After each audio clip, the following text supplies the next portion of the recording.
नमस्कार, मी सौ रसिका राजा केणी, सभापती महिला व बालकल्याण विभाग।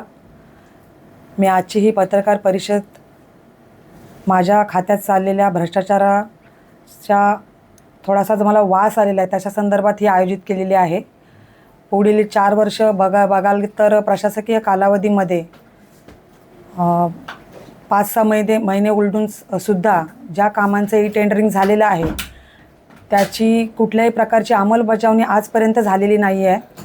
त्याच प्रकारे रायगडमधला एकही ठेकेदार नसून सर्व पुण्याचे ठेकेदार इथे आज मला बघायला मिळत आहेत। ह्याच्या प्रशासकीय कालातसुद्धा होते आणि आतासुद्धा तेही त्यांचंच नाव माझ्या खात्याच्या HOD निर्मला कुचिक मॅडम यांच्याद्वारे मला सुचवलं जात आहे। त्याच प्रकारे खाऊ वाटप असू द्या, गणवेश वाटप असू द्या किंवा गरोदर मातांना किट वाटप असू द्या, ह्याच्यामध्ये सुद्धा मोठ्या प्रकारचा भ्रष्टाचार मला इथे दिसून येत आहे। 100% वाटप न होता फक्त 25%चं वाटप होऊन बाकीचं वाटप हे न करता त्याची बिलं खाल्ली जात आहेत। मग त्यांच्या हाताशी जे काही शासकीय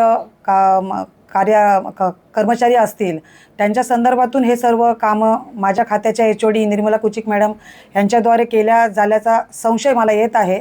आणि माझी शासनाला एक विनंती असेल की जर महिला बालकल्याण एक चांगलं म्हणजे खातं, जे महत्त्वाचं खातं म्हणजे बालकांचं जे खातं आहे की त्याच्यामध्ये खूप प्रकारची काळजी घेतली पाहिजे, त्याच्या संदर्भातच जर एवढा मोठा भ्रष्टाचार इथे होत असेल तर अशा HODंवर म्हणजे शासकीय कर्मचाऱ्यांवर कारवाई व्हावी असं माझं प्रामाणिक मत आहे आणि विनंती आहे।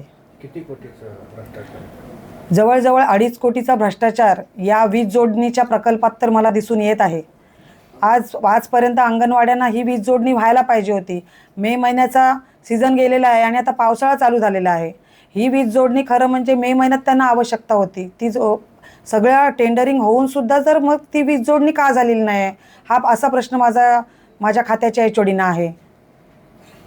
त्याचबरोबर अन्न भेसळ आपण म्हटलं की शाळेत खाते अन्न भेसळीचा प्रश्न तुम्ही बघायला गेलात तर GB मध्ये मला हा बऱ्याचशा जिल्हा परिषद मेंबरने विचारला होता। त्याचं उत्तर मी दिलं होतं की मी या खात्याचा पदाभार आत्ताच स्वीकारला आहे, त्याच्याबद्दल काय त्याच्यात माहिती घेऊन मी तुम्हाला त्याची माहिती कळवेन। तर आता तसं बघायला गेलात तर तो खाऊ निकृष्ट दर्जाचाच आहे आणि तो तुम्ही बघायला गेलात तर त्याची पॅकेजिंगसुद्धा एक म्हणजे एकदम घाणेरडी प्रकारची आहे आणि तो खाऊ तुम्हाला कचऱ्याच्या कुंडीत बघायला मिळत आहे। मग हा शासनाचा पैसा वाया घालवण्यापेक्षा त्यांना जो बालकांना जो तुम्ही खाऊ देताय तो चांगल्या प्रकारचा थोडा देऊन पण चांगल्या प्रकारचा द्यावा अशी माझी महाराष्ट्र शासनाला विनंती आहे।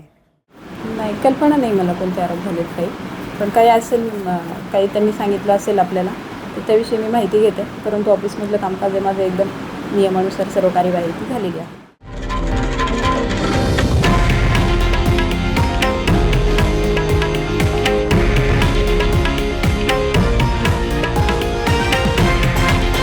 हे आहे देशातील नंबर 1 न्यूज नेटवर्क आणि आपण पाहत आहात TV9 मराठी, एकमेव।